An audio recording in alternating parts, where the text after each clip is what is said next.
la tranquera, por la que con fe pasamos en un tiempo frío o oscuro,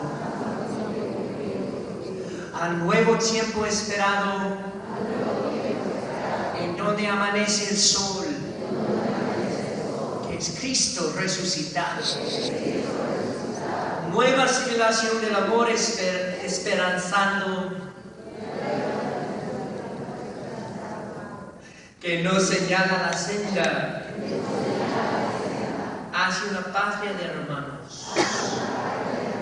Bendita seas, cruz de Jesucristo. Amén.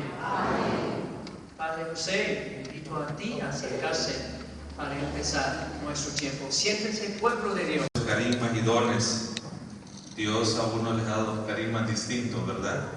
Lo vi muy animado ahí, animando aquí a la comunidad. Entonces, bueno, yo espero no cansarlos ni dormirlos, que los temas algunas veces se vuelven algo cansados y aburridos, ¿verdad? Entonces, esta noche, siguiendo con la temática que de alguna manera nos va a preparar para mañana, he pensado compartir con ustedes un poco el tema sobre el perdón y la reconciliación, que son dos temas muy distintos. De eso voy a tratar de compartirles a ustedes cómo entender eso del perdón y cómo entender eso de la reconciliación. En la Biblia, ustedes pueden comprobarlo, existen un montón de textos que nos van metiendo en esa dinámica del perdón y la importancia que dan precisamente al perdón. Por eso nuestra fundamentación está siempre en la Sagrada Escritura. De ahí parte todo lo demás. Si ustedes quieren ir confrontando algunos textos para comenzar, por ejemplo, Eclesiástico 28:2. Perdona las ofensas a tu prójimo y Dios perdonará tus pecados cuando se lo pidas. Pueden confrontar Colosenses 3:13-14. Sopórtense unos a otros y perdónense si alguno tiene una queja contra otro. Así como el Señor los perdonó, perdonen también ustedes. Sobre todo, revístanse de amor, que es el lazo de la perfecta unión. Pueden confrontar Mateo 6:14-15. Porque si ustedes perdonan a los otros el mal que les han hecho, su Padre que está en el cielo los perdonará también a ustedes. Pero si no perdonan a otros, tampoco su Padre les perdonará a ustedes sus pecados. Pueden confrontar Efesios 4:32. Sean buenos y compasivos unos con otros y perdónense mutuamente como Dios los perdonó a ustedes en Cristo. Pueden también confrontar Lucas 17:4.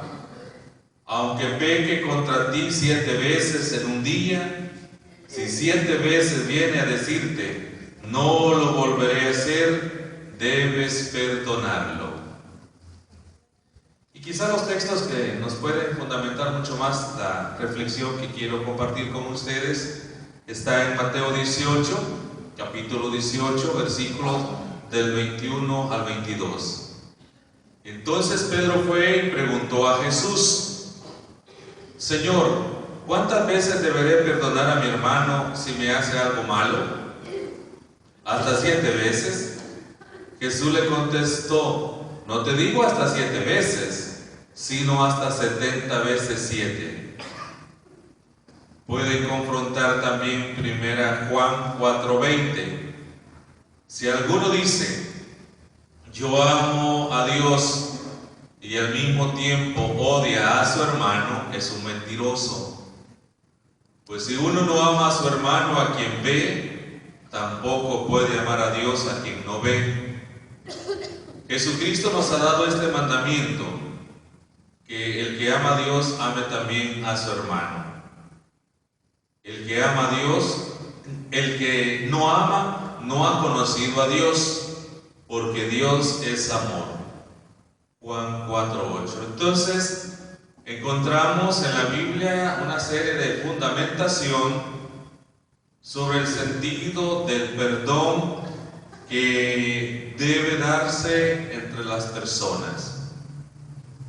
Entonces quiero hablar un poco del perdón, porque no es lo mismo hablar de perdón y hablar de reconciliación. Primero se da el perdón, después viene la reconciliación. Entonces el perdón, ya he dicho, es diferente a la reconciliación, y espero aclararles esto de tal manera que no les vaya a quedar como esa duda. Es lo mismo que nosotros a nivel cristiano casi siempre tratamos de decir perdón y reconciliación, pero son muy diferentes. El perdón siempre antecede a la reconciliación, es decir, es primero. Primero se da el perdón, después viene la reconciliación. Es decir, que no hay reconciliación sin perdón, pero sí puede haber perdón sin reconciliación.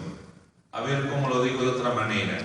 Repito, no hay reconciliación sin perdón, porque la reconciliación viene después. Primero se pide perdón y después viene el proceso de la reconciliación. Pero sí puede haber perdón sin reconciliación. ¿Cómo así? Es que usted también puede perdonar en el silencio. Puede perdonar a alguien que le ofendió, pero quizás sin llegar a nivel de la reconciliación. El perdón tiende a ser un proceso personal interior, es decir, el perdón nace desde el corazón, que no necesariamente requiere interactuar con el que ofende. Entonces el perdón entra más en el ámbito interior de la persona, en el fuero interno, mientras que la reconciliación es un proceso interpersonal, es decir, la reconciliación necesariamente tiene que haber otra o otros para que se pueda dar. El perdón, dije, puede ser del ámbito interior. Usted desde su corazón puede tener la capacidad de perdonar, pero la reconciliación, usted no puede decir en silencio, yo me reconcilio con aquella persona que ofendí. No, ¿cómo? ¿Vas a ver la otra persona que usted se reconcilió? Necesariamente tiene y debe buscarlo, y tiene que haber ese contacto directo para que se dé la reconciliación. Por lo tanto, entonces, es necesario buscar, arreglar, reparar la relación. La reconciliación implica hacer pacto. Sí, la reconciliación es la capacidad donde yo tengo que hablar con la otra persona, tengo que hacer compromisos, tengo que hacer acuerdos y tengo que restaurar lo que he dañado.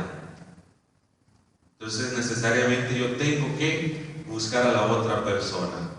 Para que este proceso se dé, también es necesario que el que ofende sienta y muestre un arrepentimiento real.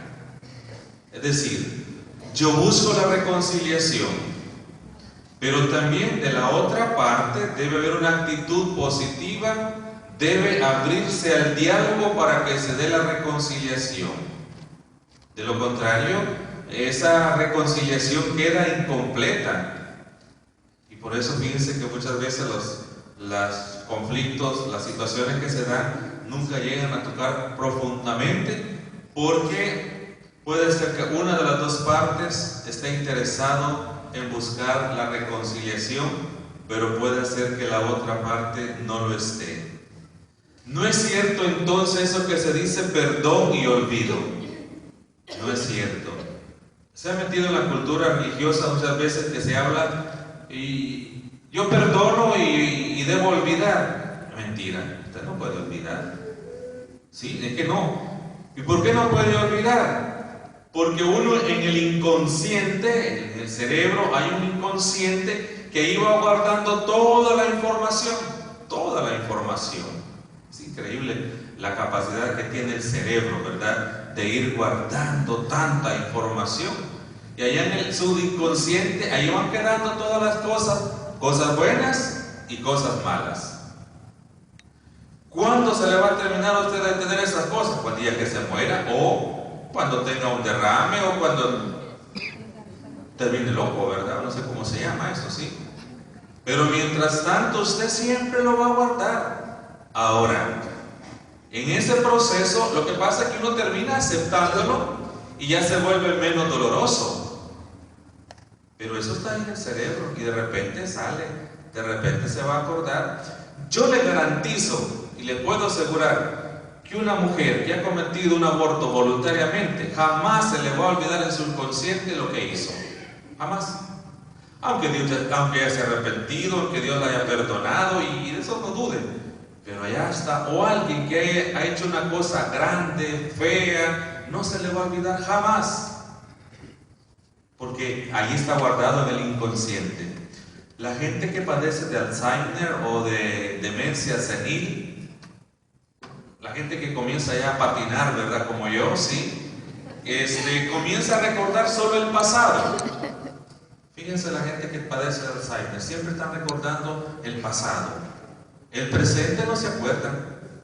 No se acuerdan de los nombres, de nada. Aunque usted le dé dinero, dice que no le da nada. O sea, ellos pierden toda la noción. Entonces, quiero volver a enfatizar es que el perdonar no significa olvidar. Es decir, que no lo va a poder olvidar. Pero como usted ya va perdonando, entonces en el proceso de la reconciliación, entonces eso va sanando.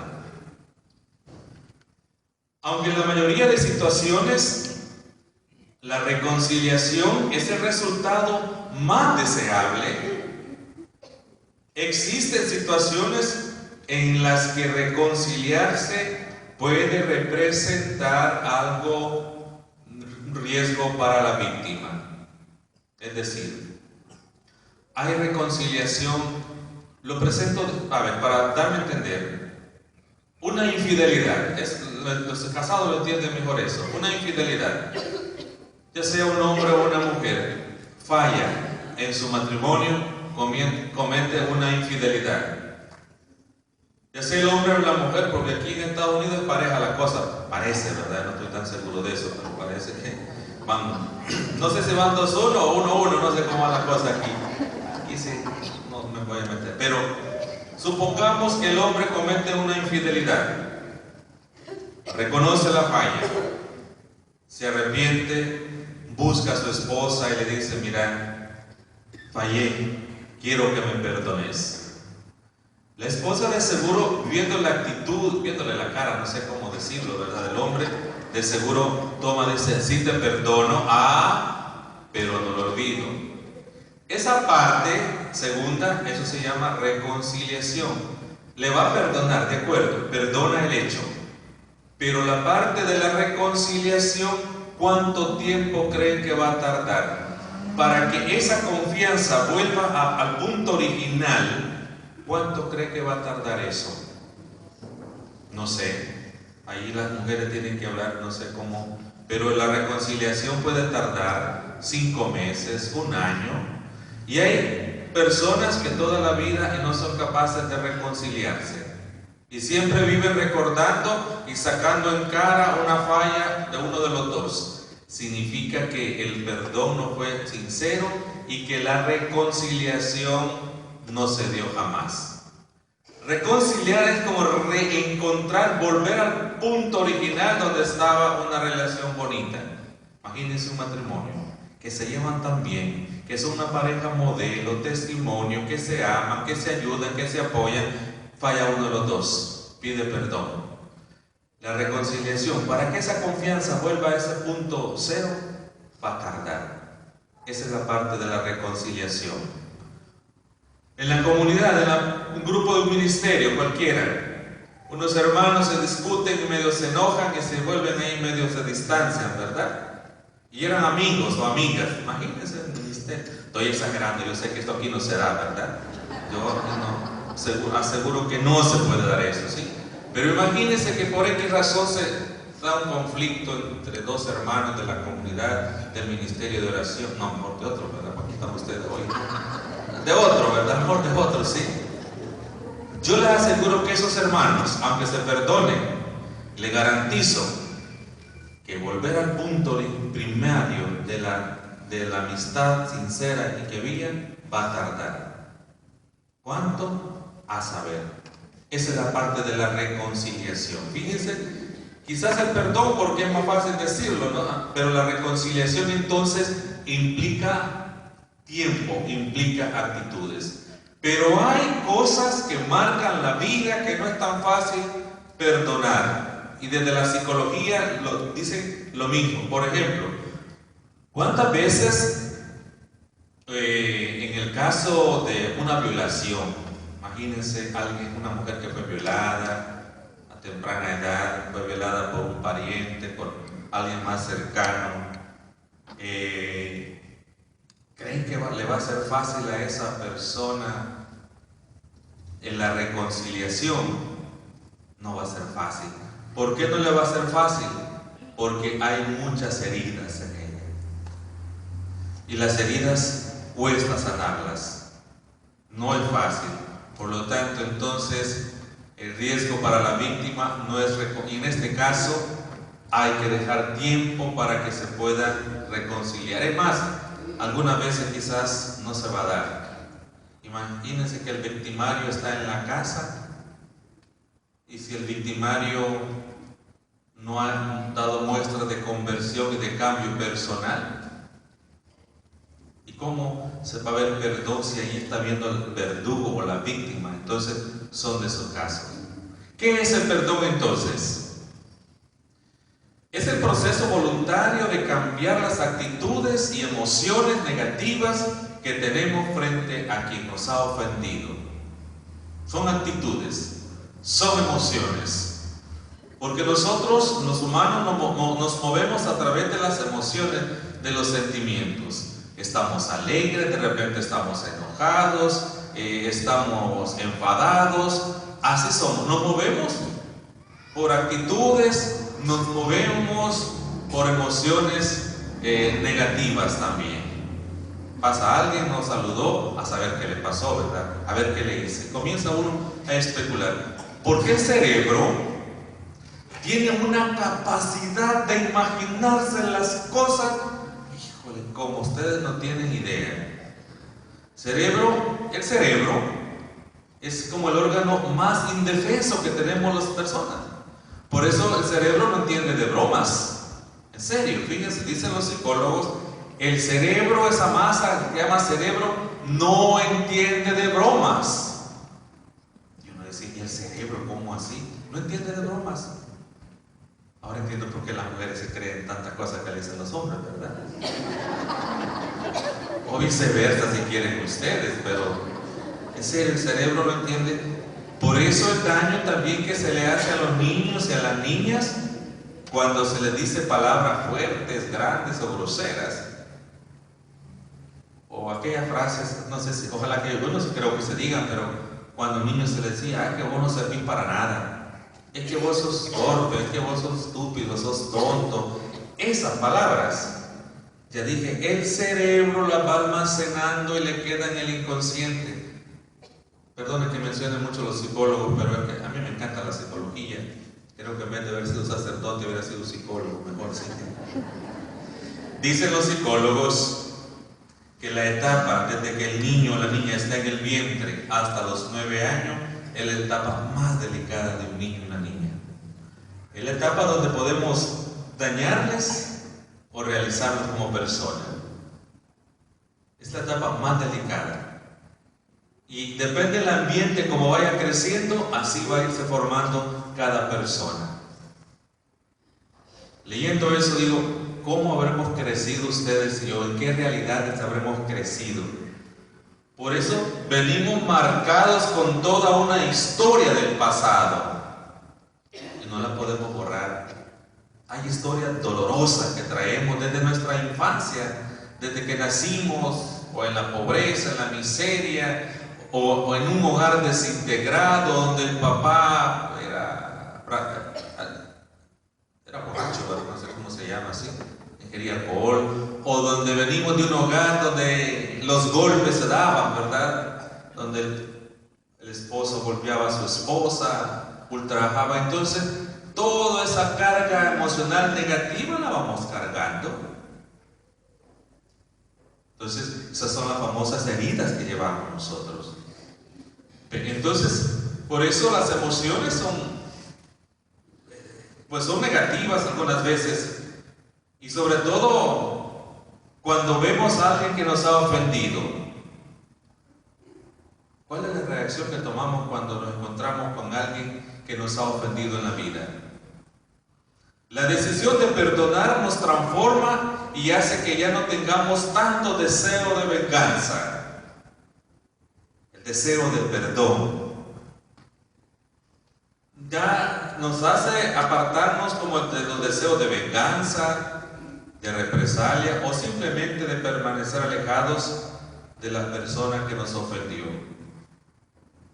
Entonces, de manera adicional, el perdón implica desprendernos de los sentimientos negativos que podamos tener hacia la persona que nos ha ofendido. ¿Quién sale más beneficiado en el perdón? ¿El perdonado o el que perdona? ¿Quién saca ganancia en esto? ¿El que perdona o el perdonado? El que perdona. Fíjense que nosotros los humanos, cuando tenemos todas estas situaciones, son como energías negativas que tenemos. Yo digo más o menos cuando uno tiene cierta odio, cuando tiene enemistades, cuando tiene esos conflictos tan feos, es como un veneno que uno va cargando en el corazón. Es una fuerza negativa que uno tiene. Cuando se acerca y se da el espacio de la reconciliación o del perdón, primero del perdón, usted se libera. ¿Por qué cree que cuando se confiesan, pero cuando se confiesan de verdad, ustedes se sienten liberados? Porque es una carga negativa que ustedes liberan. Ahí se lo dejan al sacerdote, hay que ver qué hacen. Dios se lo deja a Dios, saber que es Dios, ¿verdad? Sí. ¿Ustedes creen que uno va a cargar con todo ese montón de fuerzas negativas? Porque eso es, llevamos un montón de energía negativa nosotros. Y esa es la que no nos hace ser felices muchas veces. Entonces, por eso digo, el que más ganancia obtiene en un proceso de perdón es el que perdona. Cuando usted lo ofende, uno siempre espera que el que ofende lo busque a uno. Bueno, yo así pienso. ¿Y ustedes cómo piensan? Igual, ¿verdad? Gracias por ayudarme, sí. Pero ¿cuánto cree que uno saca ante los ojos de Dios es bien visto?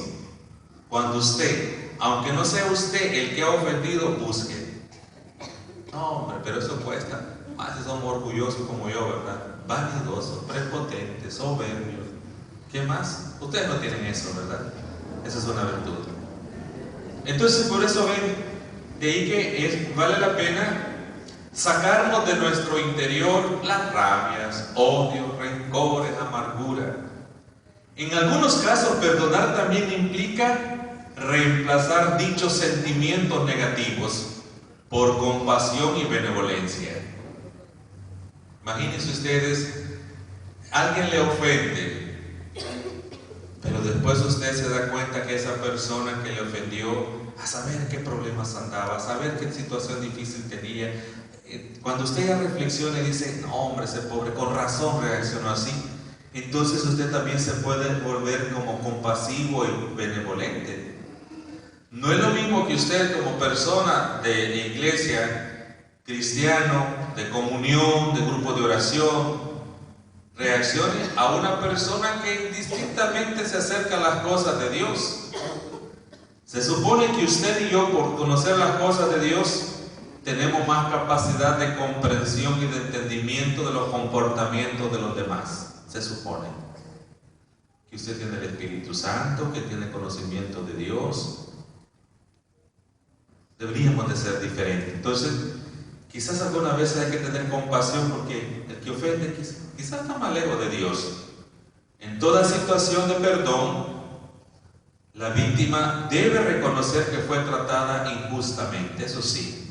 Uno debe ser consciente, ¿verdad?, del daño, del dolor que se ha cometido. Por eso el tema perdón y olvido, lo repito porque se da en la cultura nuestra. Eso no puede. Imagínense a una mamá, le asesinan a su hijo, era su único hijo, se lo asesina a no sé quién por ahí. Al tiempo viene le pide perdón. Sí.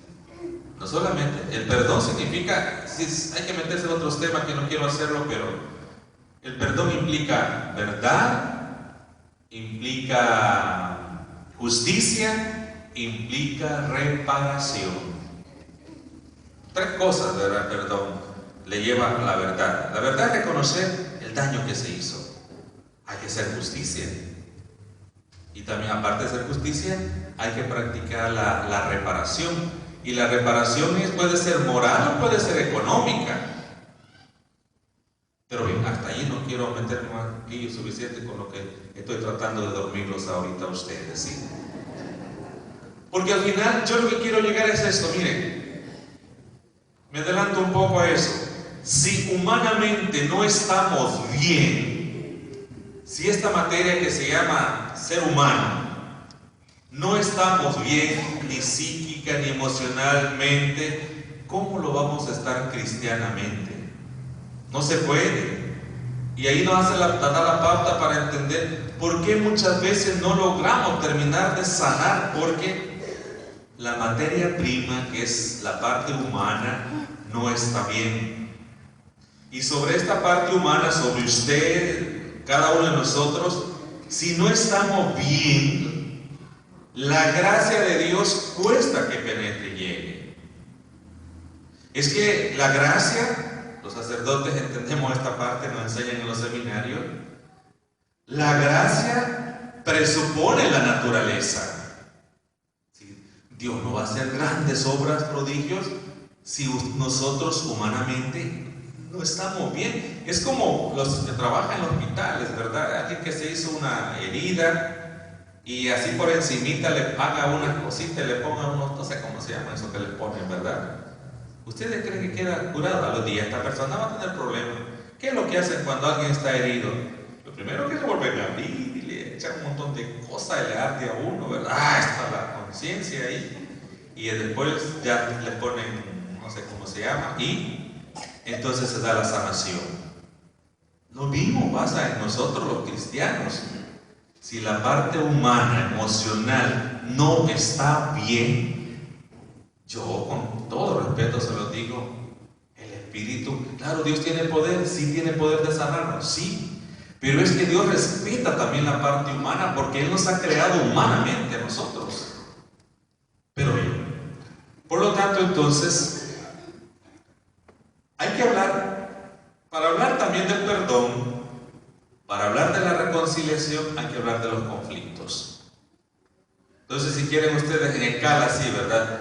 Primero se dan los conflictos, segundo viene el perdón y tercero vendría la reconciliación.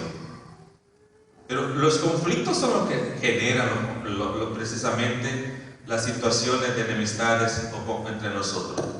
Los conflictos interpersonales, es decir, con otras personas, son situaciones en donde hay aparente incompatibilidad entre los intereses de 2 o más individuos. ¿Cuándo se dan los conflictos entre nosotros? Cuando no nos ponemos de acuerdo. Pregunto, ¿y en los esposos hay conflictos? No se oye, padre. Hay conflictos. ¿Y cuándo se dan los conflictos de ustedes los esposos? Cuando no se ponen de acuerdo. Y entre los hijos y los papás hay conflictos. Sí. En los distintos ministerios hay conflictos. Y aquí en la parroquia hay conflicto. Y con el párroco, no, ahí no me metan, por favor, no, ahí no hablemos. Con los padres no, porque entonces padre David y el padre Timoteo va a decir, bueno, eso no. Hay conflictos. Porque siempre, cada persona, como decimos, hay un dicho, cada cabeza es un mundo. Y Dios nos ha hecho tan distintos a cada uno. difícilmente nos vamos a parecer. Yo admiro las huellas digitales, estas cosas, ¿verdad? Dicen que no se parecen. Ninguna.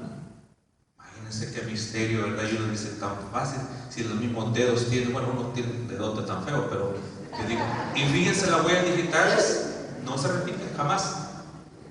Jamás. Entonces, de ahí nos da la pauta para decir, conflictos siempre vamos a tener. Otra forma de entender el conflicto hace referencia a las situaciones en las que los seres humanos percibimos, interpretamos y construimos la realidad de manera diferente, por lo cual podemos entrar en conflicto, es decir, cada uno ve la vida como... Mire, en temas, nunca se ponga usted a pelear, a discutir temas de religión, temas de política. ¿Y qué otro tema? No se mete a discutir porque nunca va a terminar de acuerdo con nadie. Siempre. Entonces, hay distintas maneras de percibir la vida, la realidad, ya sea por la formación que tiene, por el nivel de compromiso, por el ambiente donde viene, incluso por la región donde usted ha crecido. Cada uno tiene una manera distinta de ver la realidad. Cada uno la interpreta de distintas maneras. Yo recuerdo, vine para la época de las elecciones en noviembre, que anduve por aquí. Unos opinaban una cosa sobre las elecciones que estaban ya cerca, otros opinaban otra. Hoy no sé qué opinan ustedes, ¿verdad? Pero cada uno tiene un punto de vista. ¿Ven? Entonces, por eso percibimos la realidad de distintas maneras. De ahí que cuando el manejo de un conflicto no es apropiado, las partes pueden resultar lastimadas física o emocionalmente. ¿Ustedes han visto alguna vez a dos italianos pelearse, es decir, discutirse? ¿Quién ha visto con un italiano? Miren, los italianos se gritan, ¿verdad? Casi se van a... Los irlandeses también. Casi se dan duros, casi se golpean, se quitan, se ofenden. Y después, a ratito, ya están abrazándose, ¿verdad? Y nosotros, a mí me ofende porque a mí me cuesta nada. Nosotros, ellos tienen esa cultura que se grita. Nosotros, nuestra cultura latino es diferente. Somos más impulsivos, somos más agresivos, somos así, rápido reaccionamos. No sé los anglosajones como somos, que han nacido originarios de aquí, de la parte norte de este continente, no sé cómo son. Pero nosotros los que venimos de México para abajo, ay Dios, si nosotros parecemos de esas pólvora que solo le ponen una mecha, le ponen huevo y explota, ¿verdad? Entonces ellos no. Por lo tanto digo, los conflictos, si no sabemos, si no un conflicto, y eso puede dar en la casa, imagínense los dos gritando, ya no se escuchan. Entonces, ¿cómo darle salida a un conflicto cuando el esposo o la esposa comienza? Es decir, ¿qué método utilizan o qué forma hay que utilizar? Porque si no logramos controlar un conflicto, al final, miren, y cuando uno está emocionalmente enojado, hombre, qué tonterías que uno dice, ¿verdad? ¿A ustedes les ha pasado? Dice unas tonterías porque dice lo que se le viene en mente, ¿verdad? Y después de rato uno comienza, la mierda, ¿por qué dije esto? ¿Por qué me pasó esto? ¿Por qué no me controlé? Híjole, y uno comienza como a inculparse de lo que ha hecho. Cuando se trata de conflicto entre grupos, entre las familias, compañeros de trabajo, en la parroquia, las consecuencias del manejo no apropiado pueden ser aún más devastadoras. ¿Cuánta gente quizás se habrá ido de los grupos por conflictos, por desacuerdos? ¿Sí? Porque el que coordinó el grupo no me tomó en cuenta, o porque se cree más importante, yo no sé, todas esas cosas que se dan entre nosotros. Los conflictos, mire, y el problema es que contaminan el ambiente, se va regando, ¿verdad? La mala noticia, no, es que ese hermano se la cree, ¿verdad? Y pica, ¿verdad? Como el que está hablando, más o menos, así dicen ustedes, ¿verdad? Nada. Entonces, por eso los conflictos si no se le da un tratamiento inmediatamente, eso comienza a extenderse y contamina todo. Y hace tanto daño, porque se convierte después en rumor, y el rumor se convierte en chisme, chambre. No, pero al final se convierte en una bomba de tiempo.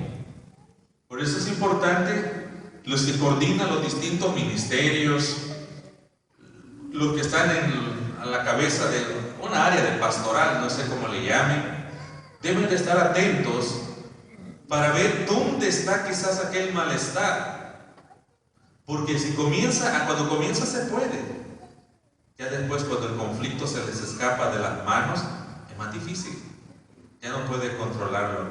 Es como cuando agarran fuego esas montañas de aquí de California. Hoy no, porque hoy están verdes, pero cuando están secas ya no se puede controlar, cuesta. Así sucede en los conflictos en los grupos pequeños. Lo mismo a nivel del pastor, ¿verdad? Debe estar atento quizás a los conflictos. Digo, en mi caso, pues, muchas veces los pastores, los sacerdotes, los párrocos somos los últimos que nos damos cuenta de los problemas, ¿verdad? Sí, ya cuando la bomba está allá da cuenta uno, sí. Porque es tanto, pues, y es difícil como estar casi en todo. Bien, entonces, los conflictos son parte inevitable de las relaciones humanas. Fíjense que no hay que verlo todo negativo.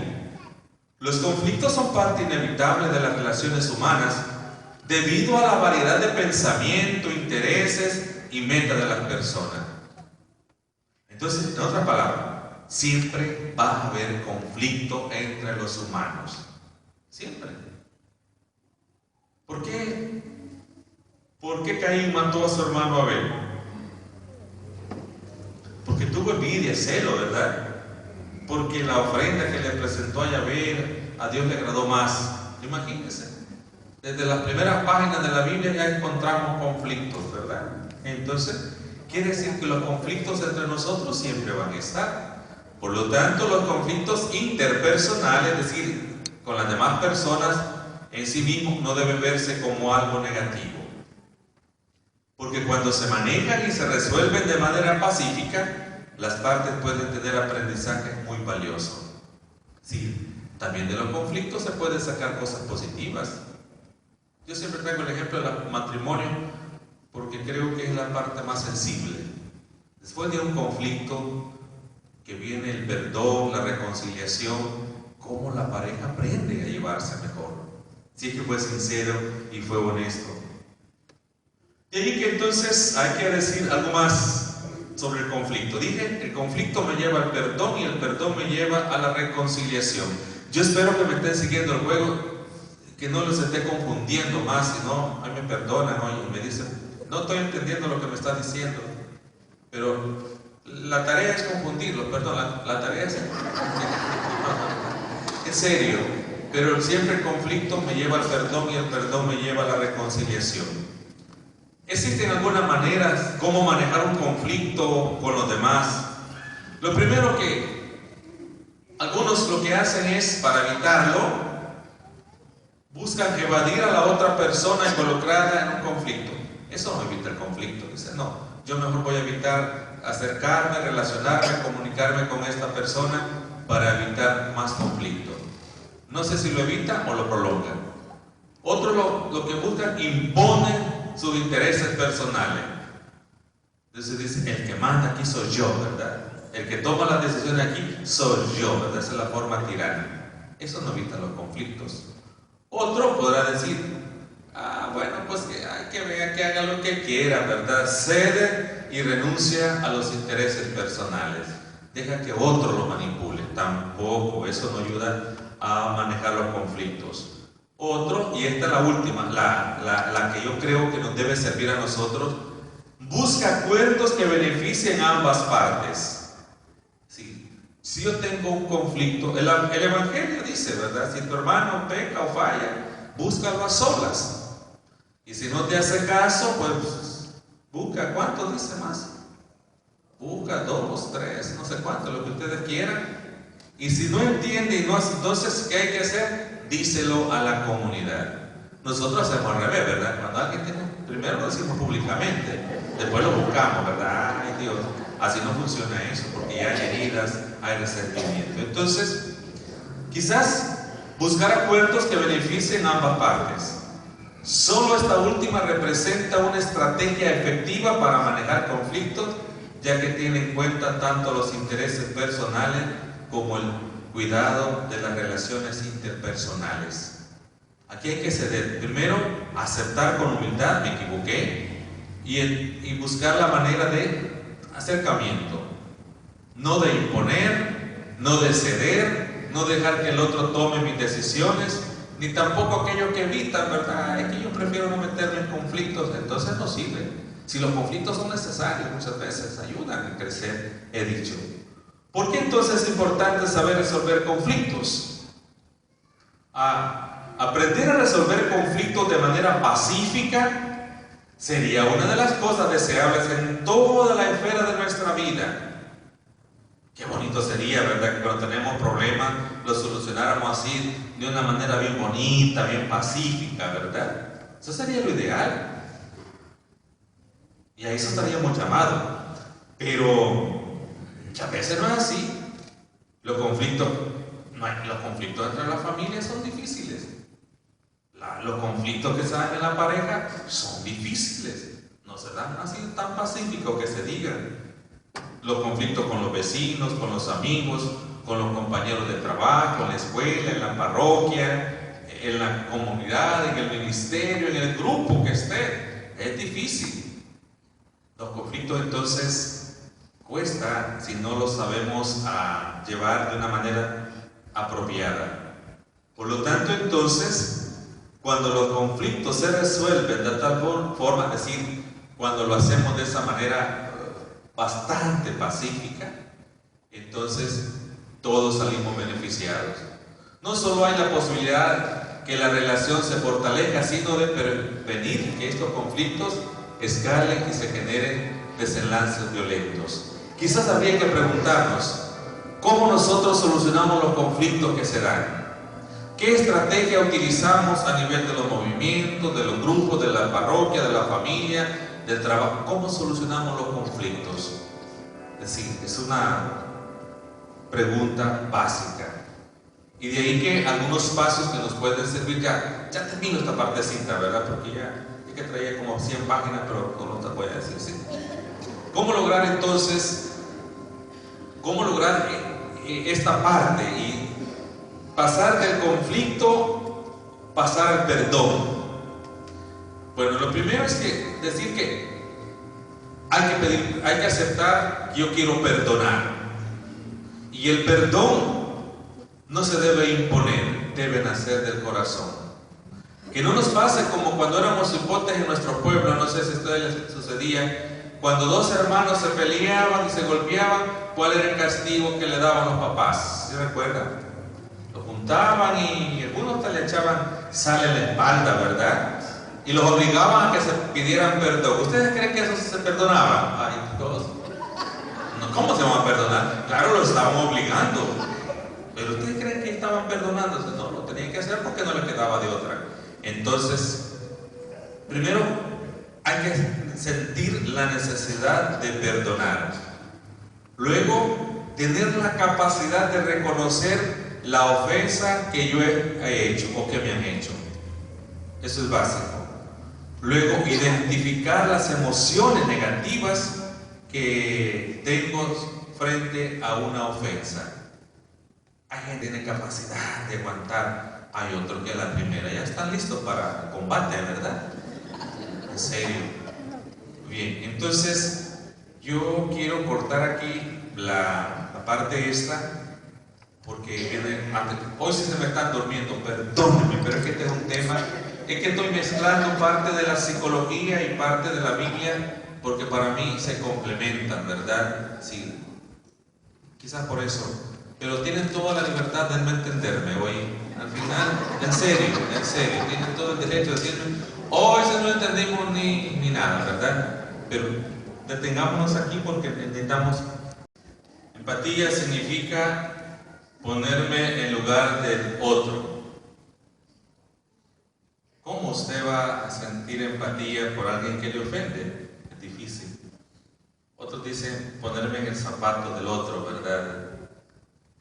difícil si uno, cuando lo ofende, no quisiera ni ver a la otra persona. Sin embargo, desde el Evangelio de Jesús, es que ustedes, los cristianos, estamos amolados, es decir, no tenemos opciones. En serio, si usted y yo somos cristianos, la única opción que nos queda, ¿cuál es? ¿Habrá otra opción? Entonces estamos amolados, porque es la única que tenemos. Es decir, estamos obligados, es un imperativo, es como un deber, es una obligación el saber perdonar. Entonces, el tener empatía es como tener compasión. Yo pienso que Jesús a nosotros nos ve con tanta compasión, y cuanto más enlodados estamos en la miseria y en el pecado, más compasión tiene Jesús de nosotros.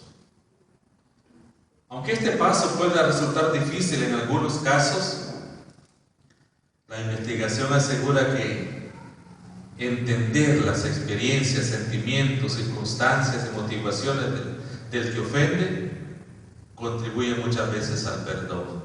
Sí. Fíjense que algunos de nosotros,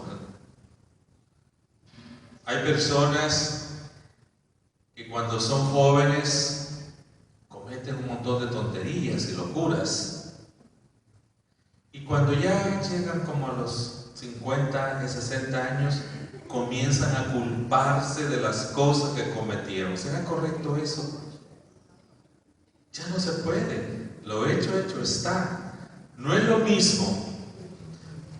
Pongamos el ejemplo de una joven de 15 años que sale embarazada, aborta a un niño conscientemente. De repente a los 25 años se incorpora, a los 30 años se incorpora a un grupo de una iglesia y comienza a tomar conciencia de su pecado, de lo que pasó.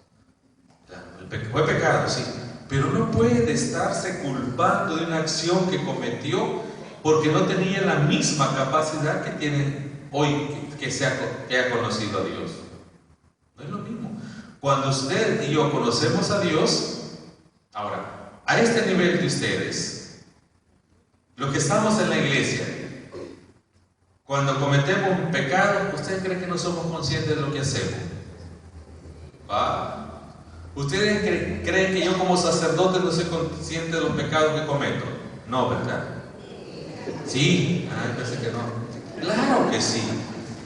Y un hermano o hermana que coordina distintos ministerios, que sirven en la comunidad, en la iglesia, ¿ustedes creen que no tienen conciencia del pecado?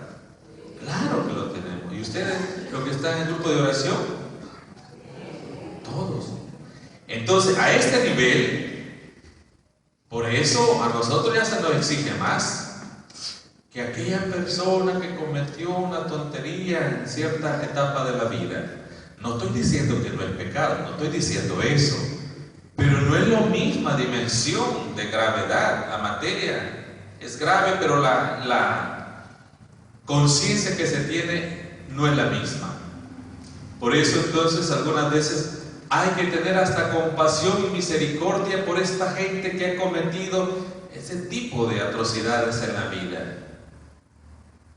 Además, nosotros no somos quien para juzgarlo, creo yo. Reconocer los beneficios de perdonar. Ya dije hace un rato, el que más beneficios saca del perdón es el que perdona, no el perdonado. A medida que avanzamos en el proceso de perdón, podremos identificar cambios internos positivos, como por ejemplo cambio en el estado de ánimo. Y que una gente que no sabe perdonar, la gente que vive más alegre, yo creo que la gente que vive feliz es la que sabe perdonar. Aquella mujer que iban a apedrear, ¿se acuerdan el Evangelio? Que la llevaron porque la encontraron en adulterio, y que según la ley de Moisés decía que había que lapidarla, matarla así. Y le preguntan a Jesús: Maestro, ¿y tú qué opinas?